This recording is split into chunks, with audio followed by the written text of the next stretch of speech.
Hello, everyone. Welcome to another episode of the Crypto Guardians podcast, where we host in-depth conversations about the crypto security space and the guardians who are keeping your coins safe. Just as our usual disclaimer, this is not legal advice, financial advice, life advice, or advice of any other kind. So please consult the appropriate professionals when needed.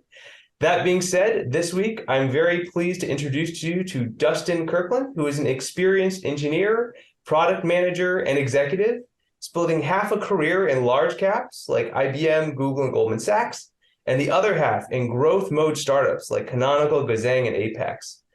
Open source software, cloud, and IoT devices in Fintech are among his passions, and he's launched products in each of these markets. He enjoys advising startups and corporations on product strategy, and especially helping great people systematize success with well-tuned product engines. Dustin, welcome to the Crypto Guardians podcast.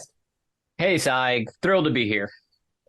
Well, wow, that's quite a breadth of experience. I think going to lead to a very interesting conversation. We can dive into all the different ways these different experiences come together. And I think that's one of the beauties of the crypto space. It's all so young that we all come to it with a great diversity of experiences and different ways that we can help take what we've learned in the past, apply it to the future to build this new industry. So just to get us started, tell us what's your experience with crypto? How did you get involved? Yeah, I think I got involved initially through just mining some crypto. As I recall, I probably started mining crypto back in the early days of cloud when there were, I think, free credits for hours of borrowing time on one or more. The little clouds, exactly. I realized very quickly that there's no efficiency whatsoever to mining in that way. However, I've always had fairly powerful NVIDIA GPUs and made use of a couple of those in idle cycles, usually mining Ethereum. I would say I produced some really cool kombucha once upon a time with a little 3-gallon carboy right next to a very warm Dell server cranking out Ethereum In the intentional or background. unintentional? No, it was intentional. It ran so hot, and I figured, look, I need to get actually, some additional value out of this heat. I live in Austin, Texas, and it's already pretty hot. But if you're familiar with brewing either sour beer or kombucha, you need around 80 degrees Fahrenheit temperatures in order for the bacteria to really thrive. And so my kombucha brew was sitting right on top of my my Ethereum rig at one point. That's awesome. I did not know that, but that is a really cool usage. So I know there's a lot of crypto folks who are big beer fans. So this will be a good little excuse to try a new brew. Yeah, that's right. Make use of that extra the spare heat cycles. Yeah, and it's also you've been an advisor to a bunch of other companies in this space as well. So you've kind of been involved in the old days as a miner, and then you've kind of gotten involved to kind of apply some of your experience as a product manager and executive and fintech guy, which is all highly relevant to these growing companies in the space. Yeah, I had the privilege of being a technical advisor to the founders of a company called Zabo, which exited to Coinbase about a year ago, a little over a year ago, actually. Congrats. Yeah. It's quite an interesting set of technologies, a little bit like Plaid, in that it helped aggregate accounts across multiple different wallets and custodians. Zabo was previously called Modular.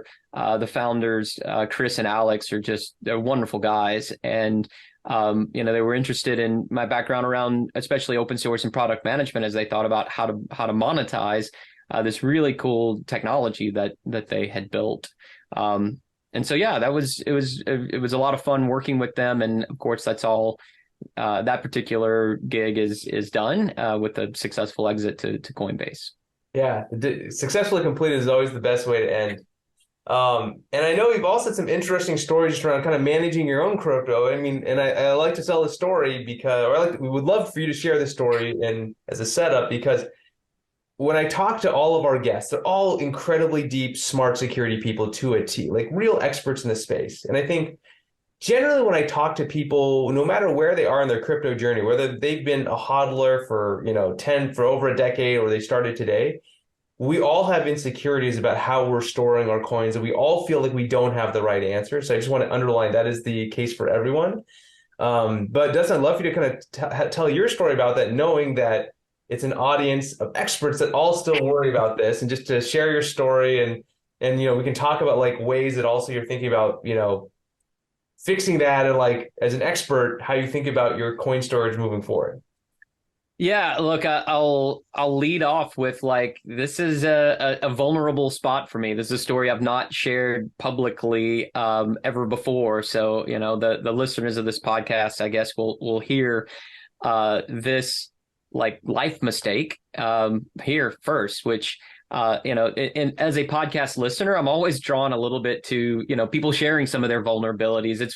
There's no shortage of people who love to talk about their successes, and there's a lot to learn from people's successes, but I think there's even more to be learned sometimes from the mistakes. And so with that, I'll tell my story around Voyager Digital, which I'm sure many of your listeners will be familiar to some extent with Voyager's collapse last year. I would say the saga is not yet over, so I don't have the final chapter, pun intended, as Voyager is currently in chapter 11. The final chapter isn't written yet on this one.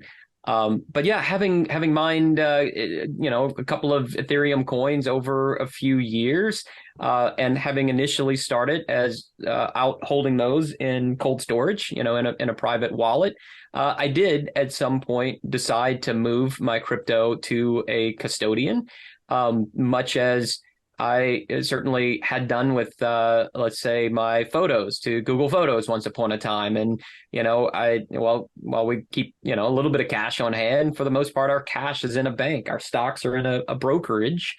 I had felt like the industry had matured to a point where storing crypto with a custodian seemed to be the right thing to do, circa 2020 was probably when I deposited my Ethereum holdings into Voyager Digital. I did so after a fair amount of research. I looked at a bunch of different platforms, including Coinbase, and I had and still have accounts at Coinbase as well. But I liked what I saw from Voyager. I saw a publicly listed company in Canada. I saw a pretty good app, a pretty reasonable platform, a CEO who seemed to be relatively engaged in a professional way on social media and elsewhere. A rarity. A rarity. We all got our social media presences and vulnerabilities and so forth, but I generally liked what I saw from Voyager. I was also at the time the chief product officer at Apex Clearing and Custody, which I led the product team for a custodian that held securities as assets. We cleared the trading of securities and held the stocks, bonds, options on our custody platform. So I knew a fair amount, from the back end of the guts of the brokerage and the clearing industry. Apex also had a crypto product, and like having a bit spread around Coinbase and Apex crypto, I also had some in Voyager.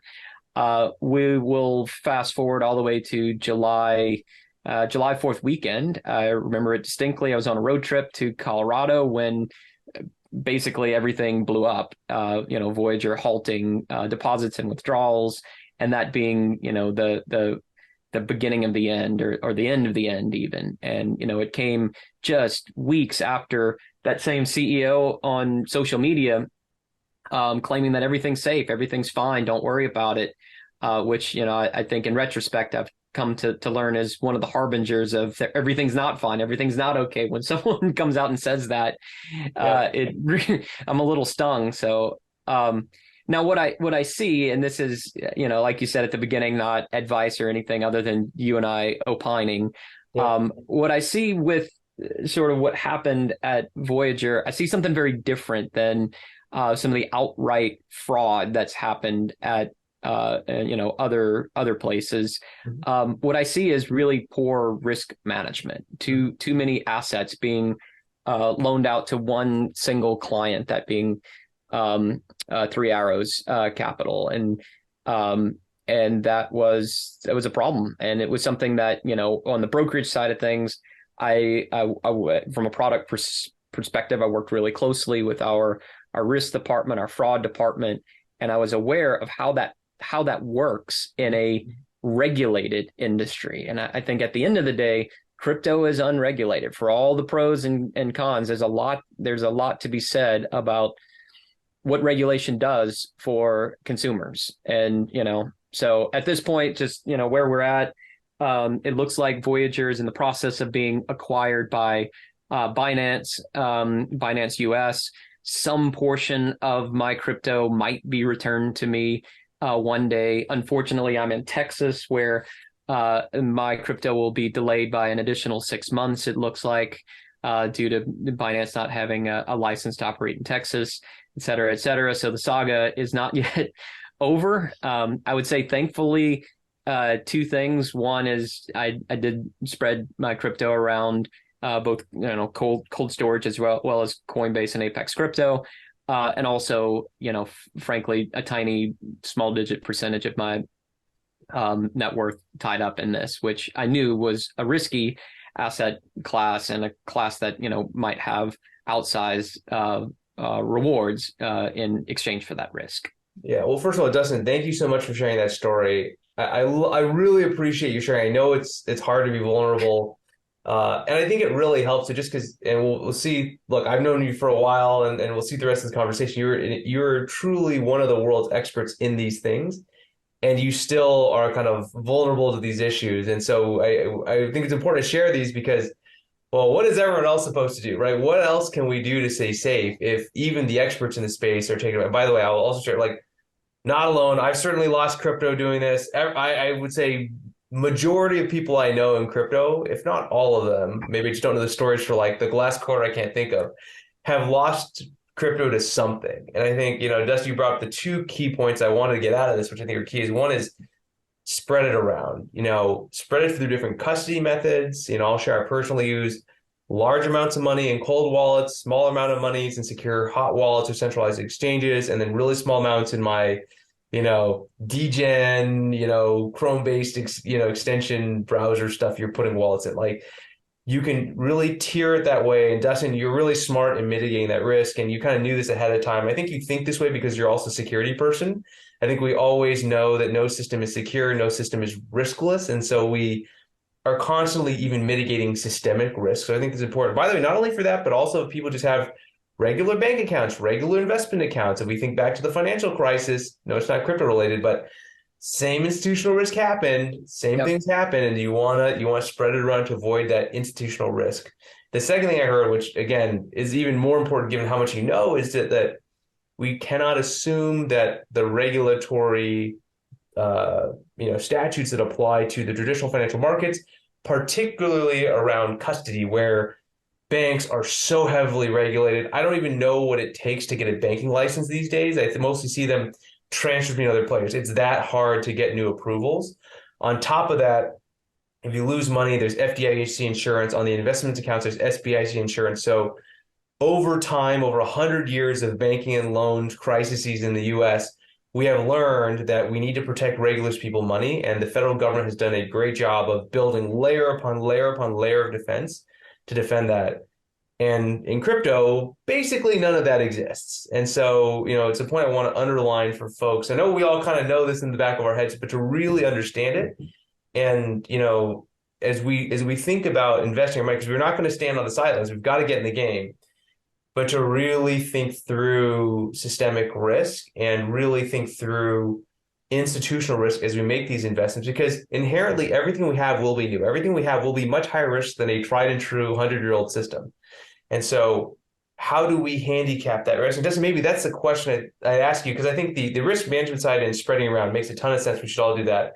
But especially you as an expert, okay, we had this bad event happen. Now looking back, how else would you, or how else could other people in the industry kind of really do their due diligence and really assess risk on institutions as they're engaging? Because it's a hard problem. I know there's no answer, but maybe what would you do? What would you do in the future? Yeah, I'd say it's hard to next to impossible for just every man for Joe off the street or Jane off the street. I mean, I felt like a relative expert, maybe part of the 0.0001% who understood clearing and custody, at Yep. least at the brokerage level. I mean, I was in a privileged place to understand what goes on in the back end when you buy and sell a stock, or a Mhm. stock pays dividends, or you loan that stock out to a short seller or something like this. All of this was happening Mhm. effectively in the crypto space. Mhm. And so I understood it well enough to understand how that could, would, should, might be happening on the back end.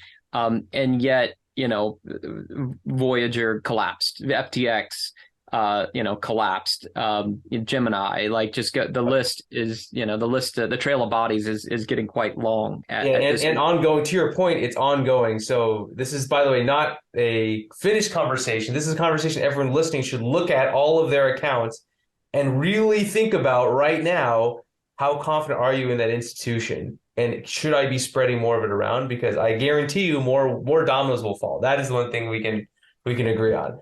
Yeah, and I would say that that's not unique to crypto companies necessarily. Startups fail all the time. Big public companies fail all the time. I was a shareholder in Hertz when Hertz, went bankrupt last year and then, sort of resurrected.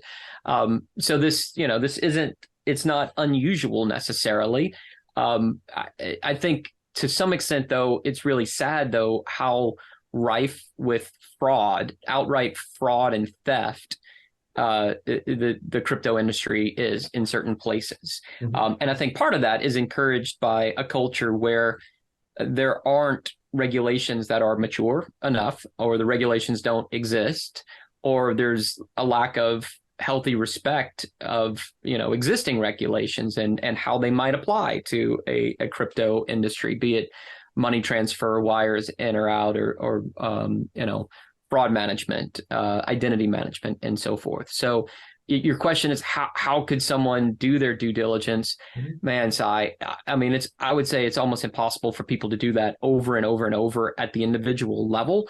To a large extent, we rely very heavily on the institutions that exist to protect us. Yeah. And so whether that's SEC and FINRA, or the Fed, or you mentioned FDIC insurance, or SIPC insurance on the brokerage side of things.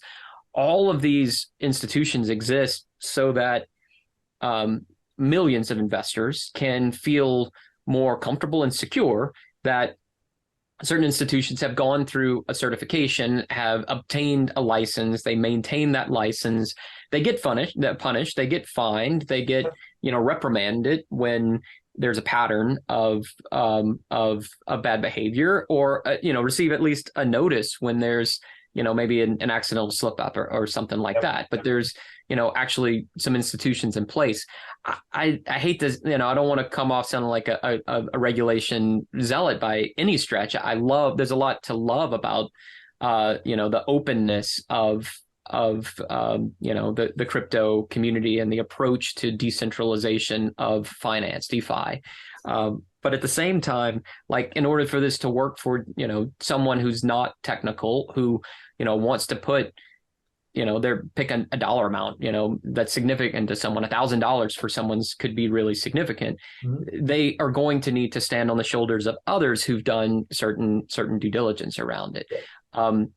And I really feel for the people who put, significant portions of their life savings into one of these platforms to see that evaporate. And that's where I think the industry needs a bit of maturity and needs, I think, some adults in the room to ensure that, that the entire industry isn't completely fraudulent. We can't have that. We all suffer if 9 out of 10 or 8 out of 10 or 7 out, or even 2 out of 10. Even two, I was going 2 out of 10 even. Yeah. That's right. It really has to be a fraction, like a tiny, less than 1%, Yep. where there's bad things happening in order for this industry to really, mature.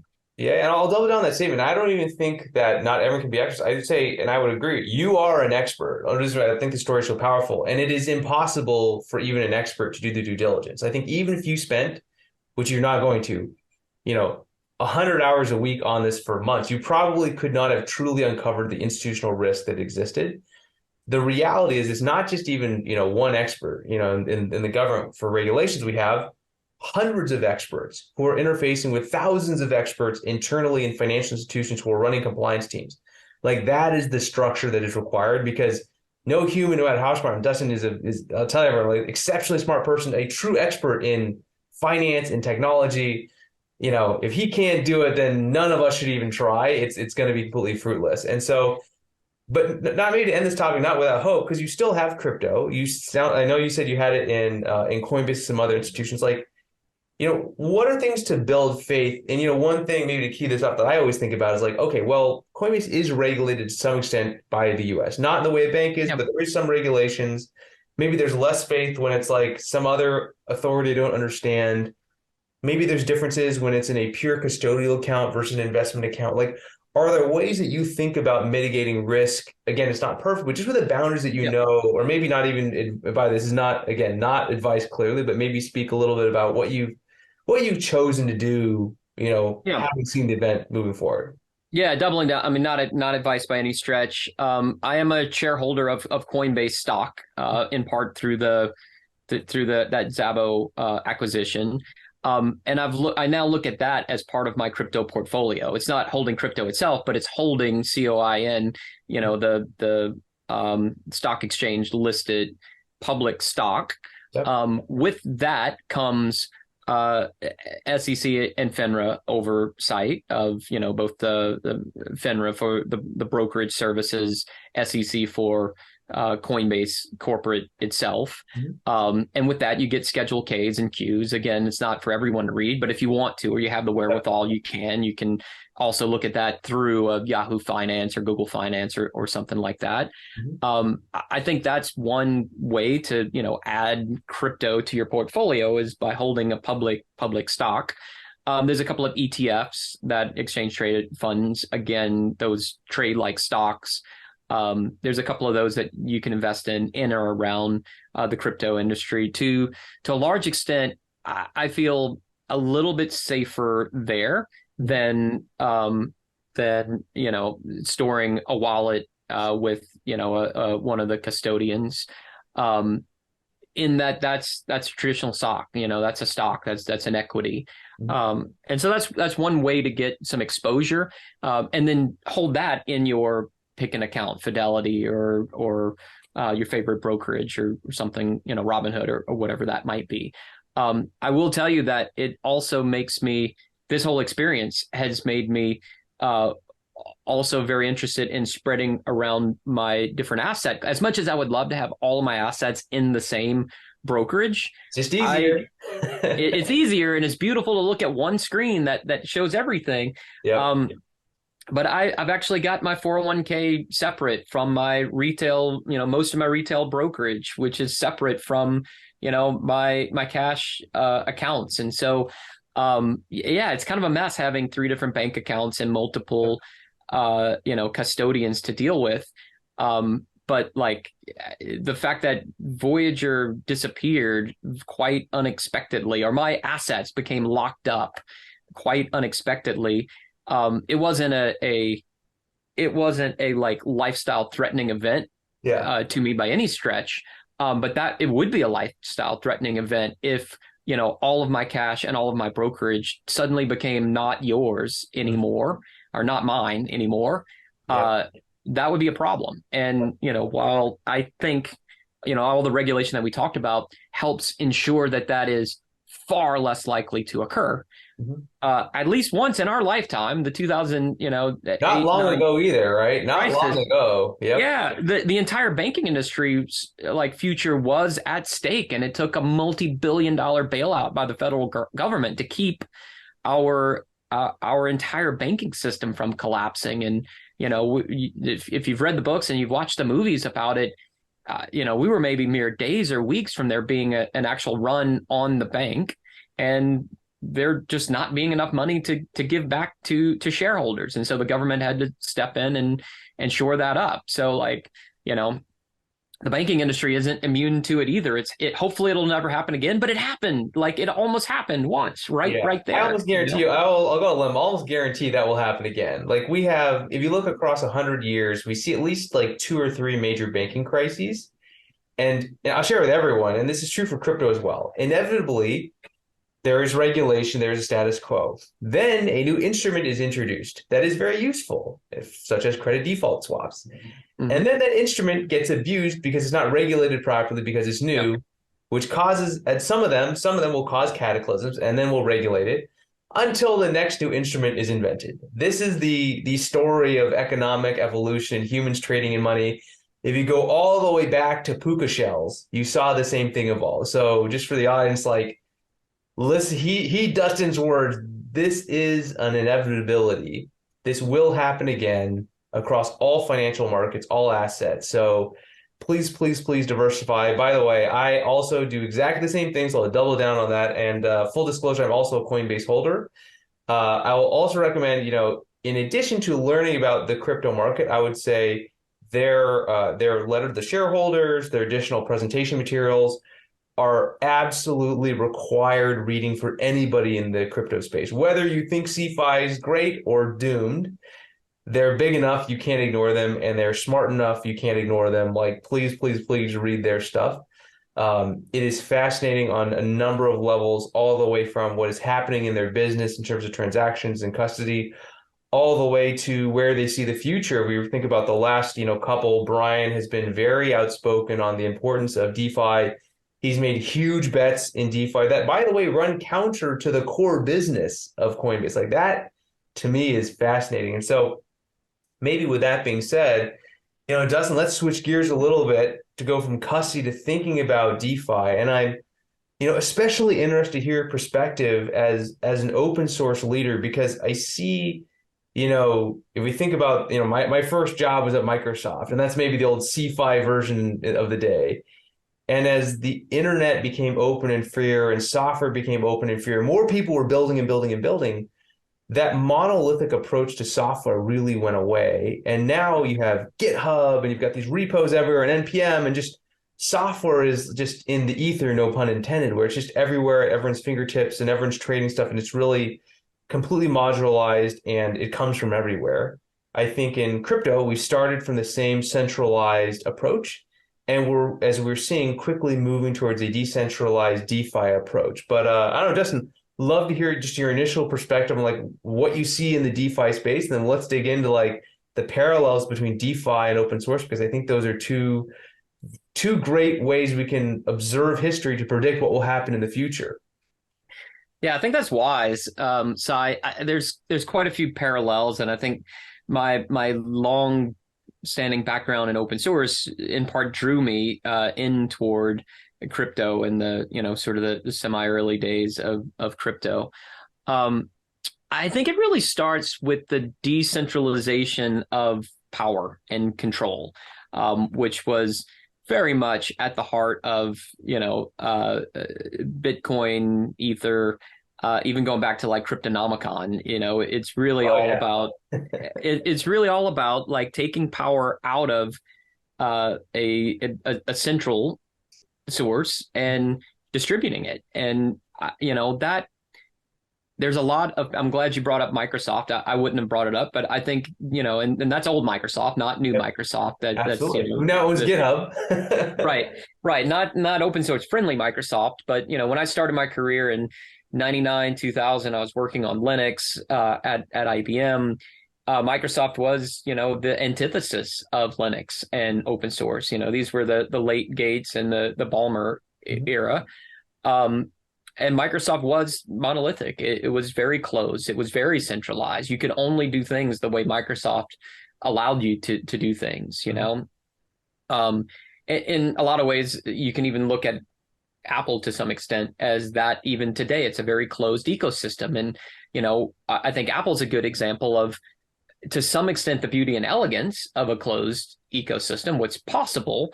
But also it's impossible to plug in certain things into a closed ecosystem. So, Linux evolved in a decentralized manner, distributing source code, modifications all over the place. Multiple people, projects, companies, all involved, not working at the sole behest of a Microsoft or an Apple, but instead, to their own ends. And then other institutions, some open source foundations, some private companies, some large companies, sort of establish their own bulwarks into the space, where they built business models and built solutions and built, distributions, Linux distributions, and so forth around. I spent time at IBM. I spent a year on site as an engineer in residence at Red Hat in Boston, and I spent almost 10 years at Canonical working on Ubuntu. And so I know that Linux distribution space inside and out. I've also seen a couple of other, besides just Linux, I've seen the evolution of Kubernetes and OpenStack from basically inception all the way to kind of market dominance in their own space, in their own ecosystems. And I think there's a lot of parallels there for crypto in general. Importantly, software is ultimately at the center of obviously all the open source stuff, but software is at the center of DeFi. It's at the center of blockchains. We're really talking about software backed currency, which is very different than seashells or physical gold or even dollars being printed by the Fed. There's software involved, but it's not ultimately software, which is very much the case when it comes to crypto. Like deployed software. Yeah, absolutely. Running on state, which is a whole different ballgame that we've never, it's almost like the next evolution of SaaS. Yeah, for sure. It running on millions of machines and dependent in a lot of ways. It's something that I think as we look at risks, very dependent on electricity and networks and, a stable magnetic core to the to the earth, and susceptible to things that we've never really considered, for gold and silver, susceptible to major black swan tail risks like electromagnetic pulses or solar flares and stuff like that. So it's something that I think we got to be aware of, and it's again why a diverse set of asset classes is important to me. Never in a million years would I think that an EMP would eliminate my personal wealth, but we're one massive EMP away from potentially erasing the entire cloud, which is kind of crazy. So to some extent, the decentralization of distributed blockchains helps insulate. It would take an earth-wide event, which would be, pretty catastrophic. It helps there, but it's also something to, not fear-mongering, but to be aware of as you really think about tail risks. Yep. And by the way, speaking of that, again, I don't know if speaker, I definitely also have physical precious metal as well that I'll hold. Speaking of fully diversifying risk away, I think that is an important part of a portfolio. If you think about these asymmetric tail risks. If you think it's 1 in 1,000, 1 in 10,000, well, then you should probably have 1 in 1,000, 1 in 10,000 in your net worth. And a goal. If I was thinking about the fighter pilots, in their go bag when they get ejected out of the seats, they always got a couple gold coins in there because no matter what happens, no matter where these guys happen to have to eject over. Never knows what that is, and there's always a value attributed. But before, Dustin, we go too deep, I would love to dig in a little bit more into Linux and into, okay, we all probably know what Linux is, and you spoke about a few companies involved in Linux, right? You spoke about IBM, Apple, by the way, while a closed ecosystem is still built on, I think BSD, if I'm not mistaken. Canonical and Red Hat. Can you quickly just describe, what do each of these companies do with Linux with the same kind of open source pool of code? How do these businesses exist and what do they do? And then we'll go into the parallels with DeFi, just because I think it's a fascinating thing that you are, again, probably a unique expert we're lucky to have speak to us about, these differences. Yeah. So Canonical produces a Linux distribution called Ubuntu. Red Hat, which is now owned by IBM. IBM and Red Hat effectively merged a couple of years ago. Red Hat produces a Linux called Red Hat Linux. There's a third one called SUSE. You could also look at Android as being Android from Google as being a special distribution of Linux along with Chrome OS. So Linux itself is this open source operating system that anyone can take and download and use for free. However, if you're not super technical and willing to compile your own source code and support that and fix that and patch that over time, the way the vast majority of people consume open source software is through a distribution of Linux. You mentioned Apple based on a Unix variant called BSD, also kind of open source at its core. There's a lot of different ways of taking that, but all of these, big recognizable public company names, IBM, Google, Apple, ultimately they leverage open source to then build products that we consume. And, all of that software at its heart ends up being, an easier way for millions of people to consume open source software. There's a number of other businesses that, are built around it and support it. And I think there are some parallels worth examining, especially around the crypto ecosystem. I think I'd look at it, Sai, as a sort of a three-legged stool, where one leg of the stool is the community, and generally that's either the Twitter sphere or the GitHub repos, or the discourse, or all the different places people might come together to interact, talk about. Some are going to be writing code, some are going to be contributing bugs or bug reports, but it's generally volunteer work. Some people might be paid by a company to do that work, but for the most part, it's hobby. It's a hobby for many people. It's a passion for many people. For some people, it's a path to jobs or wealth. But I would put it in the same category as gardening or playing music or painting or whatever your hobby might be. For some people, their hobby is to work on, an open source community. And some people are super passionate about it and travel the world and see and do things all over the world with these virtual people that they work with in the real world. So that's one leg of the stool. There's a second leg, which would be usually some form of nonprofit foundation, organization, 503c. Sometimes it's a government entity like NIST or similar. In the foundation space, you've got like the Linux Foundation and the OpenStack Foundation. And you've got, similar foundations in the crypto space. Those foundations tend to provide a safe harbor to some extent for those communities.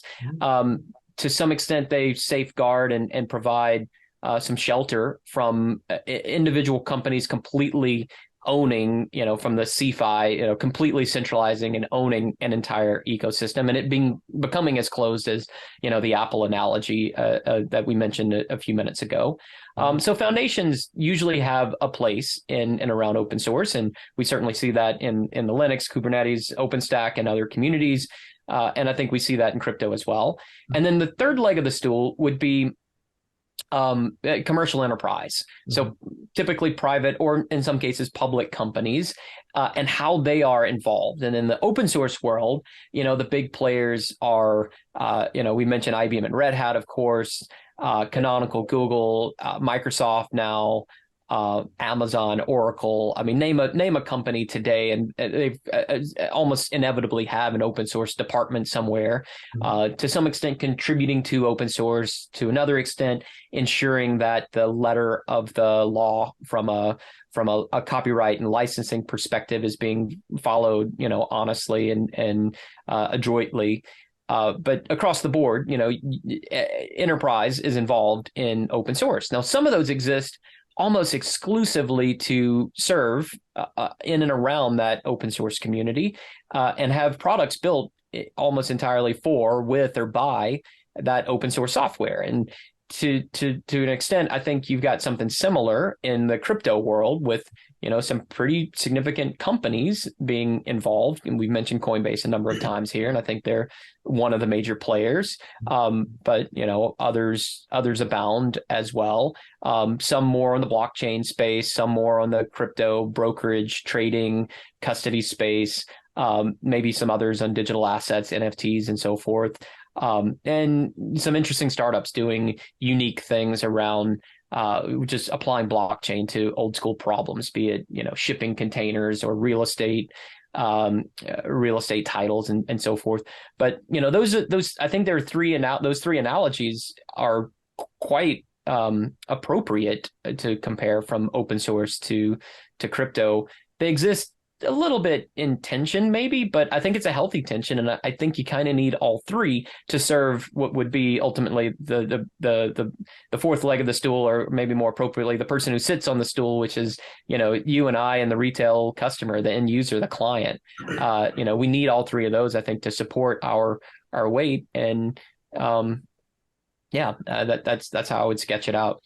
No, I think that's a great one. And actually, it's funny. Just in the news, there was the jump in A16Z, staking proxy fight over the Uniswap bridge privileges. That is a perfect example of maybe put A16Z and jump into the centralized version of it.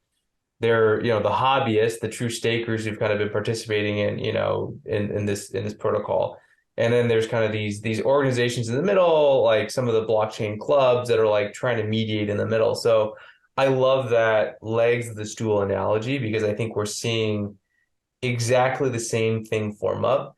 Maybe the one thing that we're seeing, investors really play that role. Investors and kind of speculators primarily is taking the role of the centralized companies. It's a bit different than Apple and Microsoft, or sorry, maybe Microsoft, not current Microsoft, not prior Microsoft. These large companies are in the open source analogy, like completely dependent on the ecosystem. They're really part of the club and will be there for a long time. Like there's no way IBM can move off of Linux dependency. Like they are tied to it forever, basically. With investors, I worry a little bit more, because you can make quick trades and then run away. So you get a little more of the speculative behavior around it. How do you see that risk? And do you see any big players emerging who are kind of like IBM-like, who I think has been a great, kind of stakeholder open source move for a long, long time as a big company? Those emerging where they're really big, they're really powerful, but they are completely tied to this movement. So whatever they do, they have to live with. They can't, make a quick trade and move on to the next thing. Yeah, I think, like, if we want to just rewind history a little bit, I think it was very clearly IBM's adoption of Linux in that 99 to 2000 range. You can go and look at, there's an article, IBM's $1 billion bet on Linux, where IBM effectively really started publicly working on Linux as the successor to Unix. And IBM had its own massive Unix called AIX. But right. IBM bet heavily on Linux to be that successor. I don't think we've had that watershed moment yet, and I'm sure you'll have listeners who disagree, and I'm happy to engage in that debate, and I'd love to be proven wrong. But I don't think we've had that watershed moment yet where one of the largest players really shows support for crypto as an asset class, as a security, as a currency, and it kind of defies all of these definitions. And so you've got the SEC and the Fed and FINRA and just kind of holding off giving guidance or regulation because it doesn't clearly fit the definition of a currency. It doesn't clearly fit the definition of a security. And by the way, you're talking about hundreds of different coins, many of whom have unique characteristics that make it that much harder to classify, because we're not just talking about Bitcoin and Ethereum here. We're talking about an entire a much bigger landscape to some extent. So the fact that you can kind of sort of trade crypto on Robinhood and PayPal and maybe hold it in Fidelity or something like that shows that there's progress in terms of an understanding and appreciation and adoption, a willingness to support retail customers who want to hold crypto. I still don't. We certainly haven't seen the huge retailer who's just going to accept payments in Yep. crypto. And there's plenty of reasons not to. Look, I mean, it's a super volatile asset. You've seen, the guy who spent hundreds of thousands of dollars on a PlayStation because he spent a Bitcoin Oh, uh, yeah. Or the to buy pizza. a pizza. Yeah, exactly. Buy a pizza or a PlayStation or something like that. Yeah. So like I get it, not wanting to accept such a volatile asset. I can also see from a custodian's perspective an unwillingness to support this kind of unregulated or very lightly regulated asset class that you make a huge investment in the technology to support it, but then the regulation, the Congress changes or the presidency changes or something, and with that comes massive new regulations that totally disrupt the investment that you've made on the technology and the marketing and everything. So it's a little bit of a chicken and the egg. I think we need a little more regulation in order to see the biggest players step up, have that like IBM endorsement of Linux type watershed moment for crypto. On the flip side, I don't think you're seeing that because we haven't seen enough guidance from the lawmakers, the regulators. And I'm just talking about the U.S. where I'm based, but you'll also need something similar out of the EU, and then keep going. Yeah, no, it's funny. I was just pulling up the different market caps. If you go below, Bitcoin, Ethereum, I think I can quickly share the screen for our viewers on YouTube. You can see what I'm looking at here. Um, it really starts, of course, as we all know, with Bitcoin, Ethereum. But even if we look at the next five, you have Tether, BNB, USD Coin, XRP. These are, and then Binance USD and Cardano, like these are all vastly different than for Dogecoin even. Like it's hard to even think of them as the same asset class. It's almost like they all share some underlying transaction framework. It's kind of like the New York Stock Exchange. Like they're all on some stock exchange where we can like electronically trade them. But Bitcoin is a store of value. Ethereum is like a kind of a compute and contract infrastructure with a little bit of storage in it. Tether and USD coins or coins, like we go down the list, they're so different that you're right, kind of hard to think about them in the same breath. And I also like to take that, I do agree that, and I think, by the way, everyone agrees. This is one thing I have not heard really in the mainstream in crypto anymore, that we do not need regulation. I think everyone is kind of on board with like, we need some kind of regulation. Now, we want it to be sensible, we want it to be functional and all that good stuff. But like, I don't think anyone I've heard, recently is saying, hey, we don't need any regulation. So we'll have that. And then, what do you think is the watershed moment after that? Like, if you kind of put on your hat of like, and you've seen all these, great watershed moments of open source and fintech and a bunch of industries over your career, is there a time you'd be looking for in crypto where like, hey, this is real? And I'll share just one example from my side. This may be a precursor to that. It's when the private wealth management firms at bulge bracket banks started selling this. Like that to me was a big, big moment. And I've been watching the former Tagomi folks now at Coinbase Custody growing the amount of institutional custody they hold. Now it's not certainly at a watershed moment, but those are examples of things I looked at as like, oh, when I went from, thinking crypto was a cool idea to thinking it's real, like that was to me the moment. For you, what's the next moment you're looking for that would signal that, it's really here and really at a place where you expect it to go mainstream and you're going to see regular retailers accept it, or you're going to see it as part of everyone's portfolio?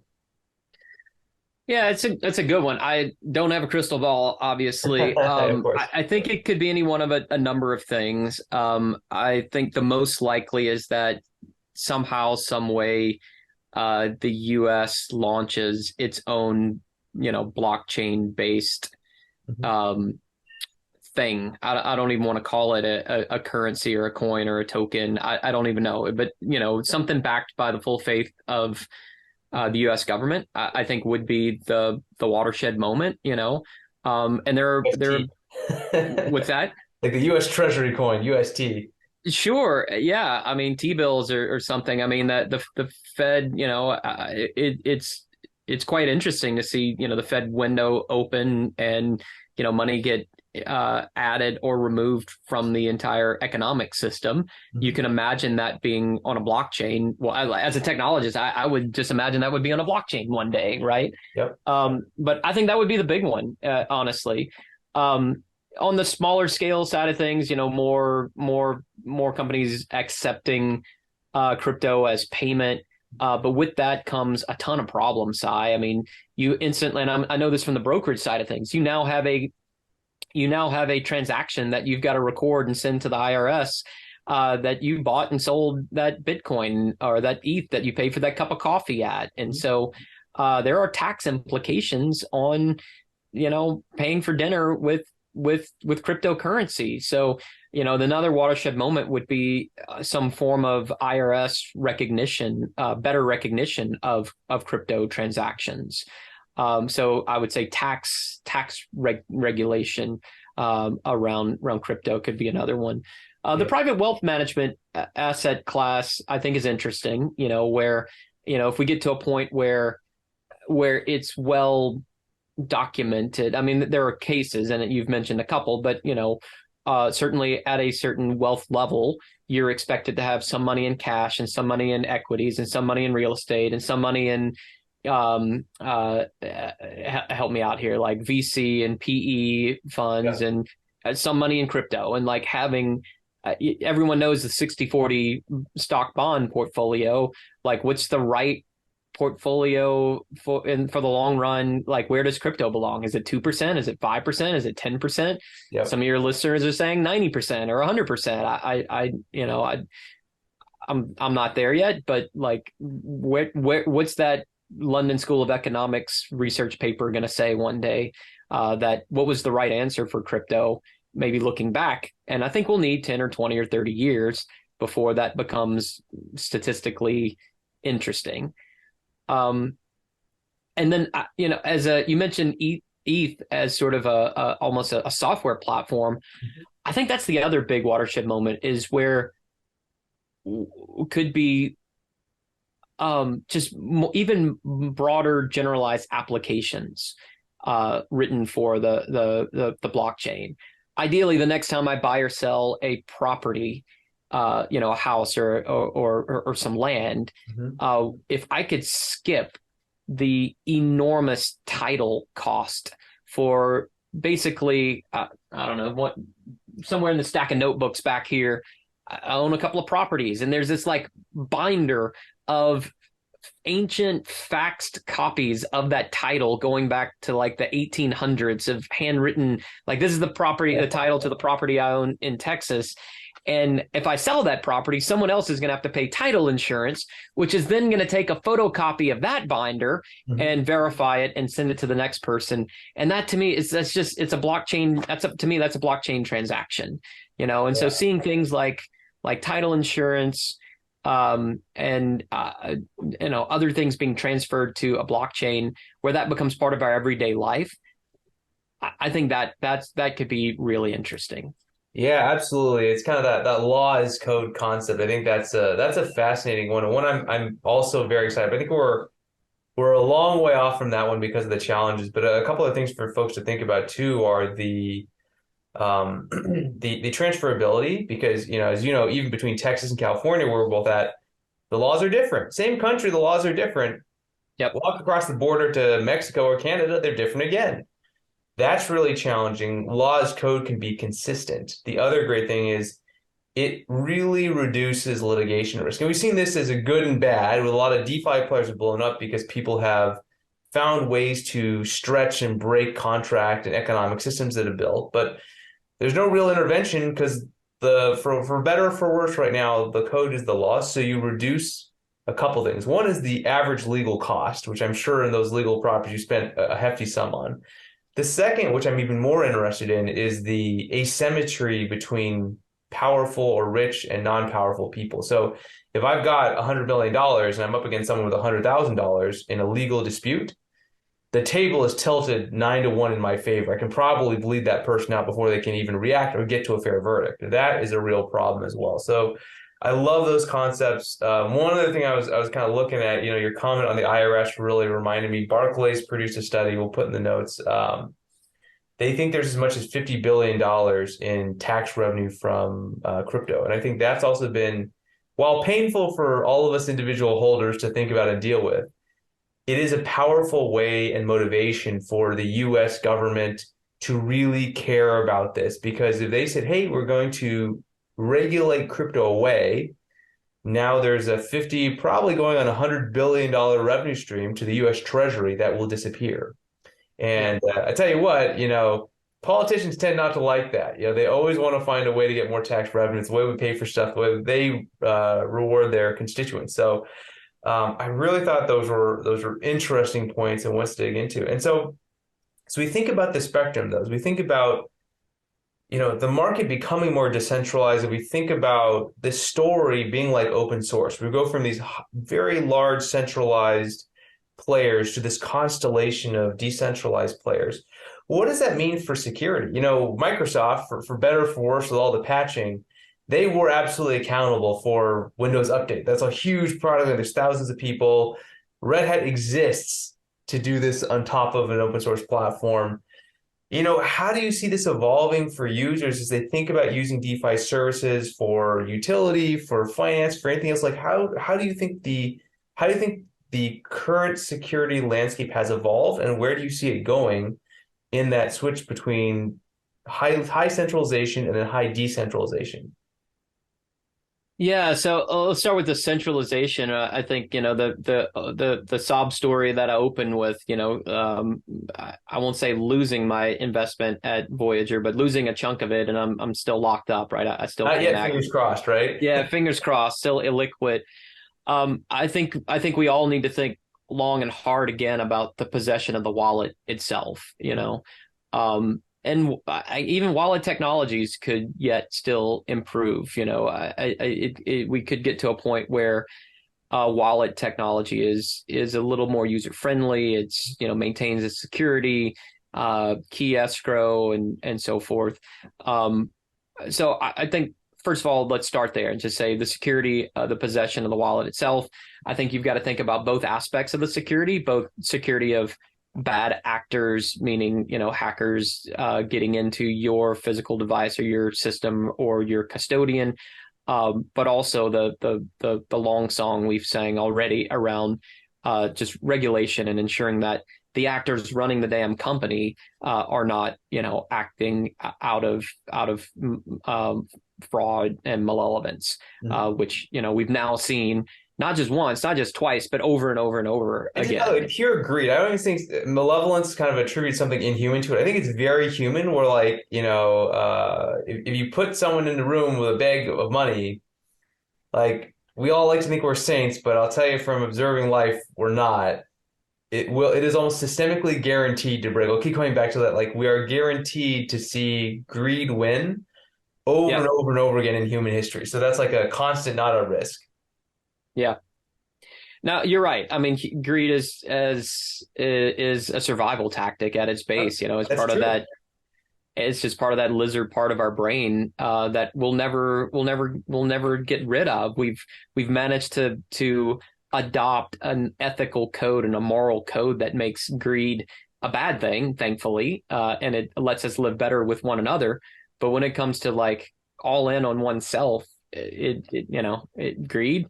Which goes hand in hand with capitalism. Like right at the heart of capitalism is a focus on what's good for oneself. So that's there. I don't think I certainly can't recommend that everyone move off of a custodian and like simply carry USB sticks or hard wallets any more than I would say all your money should be gold bars under the bed, which I think would be saying the same thing, frankly. So there is a little bit of that there. I think the other, and this will come off as a little bit dark, and again, not trying to be fear mongering. I'm just trying to point a flashlight in the dark corner. I think there's a serious risk around what AI algorithms could do to markets in general, and not just the crypto market, but the stock market as well, but especially the crypto market, which I think is more manipulatable than the stock market. not just technically, but again, due to that lack of regulation, it is also, super easy and tempting for some actors to get in there and, start pumping and dumping, which is a tried and true scheme in the world of securities. It's illegal in stocks, and presumably it just is illegal in crypto, but that doesn't mean that some aren't doing it. I mean, the Dogecoin run up was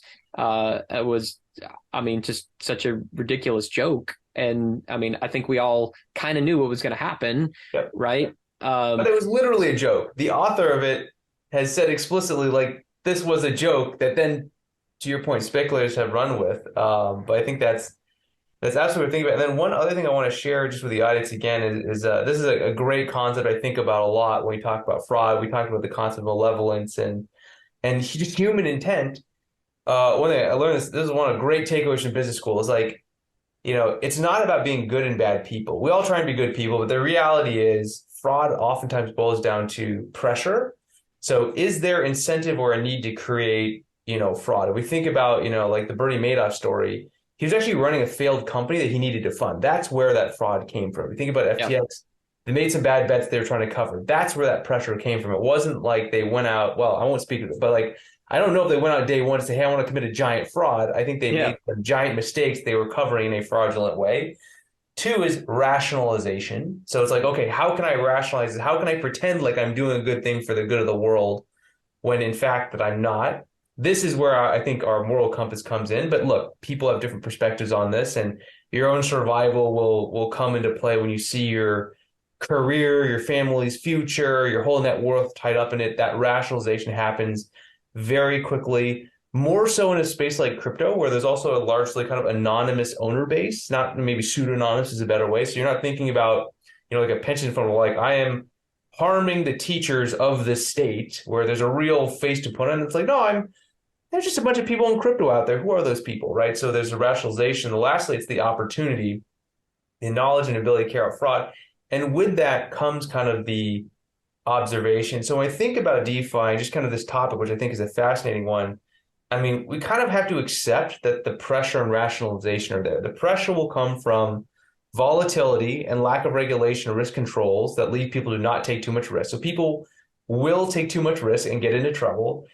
Humans will rationalize it. And so maybe we go only to the opportunity section. Like, what can we do as, maybe a closing question, a security community, a crypto community, a DeFi community, to really hamper that last leg of the fraud triangle to make the opportunity harder and harder, Dustin? Like, what could we be doing? What should the builders out there be thinking about to stop the one thing we can stop in this, the death pyramid?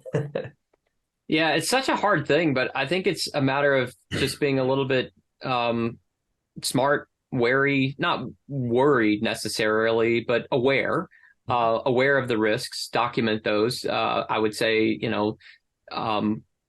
document those, work those out. We can do that as a community in a discourse. We can do that, personally as we look at investments. I mean, we've certainly seen over the last couple of years an incredible run up and back down and up and back down again. And some of these, while not predictable, like we should be scratching our beards or scratching our chins and saying, does this one make sense? I think we got to be aware of the players involved, and I think we need to ruthlessly root out impropriety for sure, and punish those in a way that further ensures that there's a giant disincentive.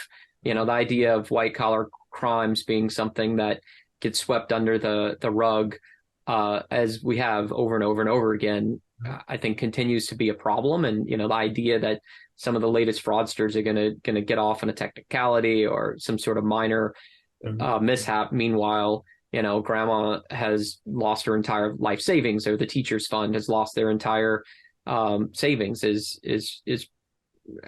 pretty awful. I'd say be aware a little bit of the technology and the companies. We should hold them accountable. We should be reading and processing those public filings. we're going to, non-technical people are going to need to rely on technical people to assess the quality of that technology. And then I think we've got to get involved in government. I think we need politicians who are, of a generation or of a mindset that is progressive when it comes to technology. Like there's a certain awareness that we need to have in and around government at every level as to the future of financial services technology, not just crypto, but all of it, all of it. Yeah. No, I think that's a great point. I think getting involved in government, like that's such a like a cheesy call to action, but you got to vote. You need to be aware of who you're voting for. Call your senator, call your representative, write your senator, write your representative. I occasionally get those, the email marketing messages from, the likes of Coinbase or someone who's like, hey, there's crypto regulation on the docket. You should educate yourself on that. Here's our company position on it. But get active, get involved there. No, I think that's great. And by the way, just to underline that, I did a quick analysis in the past of the last White House kind of paper proposal on crypto regulation. Of the 4 authors, only one had, significant industry experience of any kind of technology. The other 3 were professional policy advisors. And the person who did have experience in the industry was primarily industrial chemical work. So that's who we have writing crypto regulation. So I think, Dustin, those are 3 excellent points. Maybe if I can summarize them, one, help your friends. If you are technical, like get out there and help them like understand what's going on. 2 is let's try and self-regulate this industry as much as possible. Kudos to all the blockchain vigilantes and warriors out there who are digging into things that don't make sense, asking the awkward and hard questions, doing their own analysis. The great gift of the blockchain is it's all public and we all can be our own compliance community until those functions corrupt. And then the last piece is, get involved. Like politicians absolutely listen to citizens, absolutely listen to constituents. Like that is a place we can all do more and all help grow with not only our voices, but our dollars to kind of push forward the things that we believe in. By the way, whatever they are, kind of more involvement, more active involvement, more rational involvement is better. Even if you don't agree with, my opinion, your opinion, whatever it is, it's fine. And so, I mean, God, that's as great of a point to end as any, Dustin. I don't think we could top that. And so just in closing, you've got some great insights. I personally love talking with you. What are other places that our audience can continue to follow you and get more words of wisdom from Dustin over time? Yeah, I mean, I'm semi-active on Twitter, Dustin Kirkland on Twitter. Always appreciate the follow. And LinkedIn, which I try to keep to the professional network, professional posts. But more than happy for you to follow me on either of those. Sai, it's been a pleasure. This is a great podcast. I find it fascinating. You've got an awesome set of questions and a great delivery and style. So I really appreciate the opportunity to connect with you and your audience. Well, thank you much for joining us, and we'll definitely have to have you back. I know there's so many topics we didn't even get to touch on, so we'll look forward to having you on Crypto Gardens again in the future, Dustin. Thank you so much. You got it.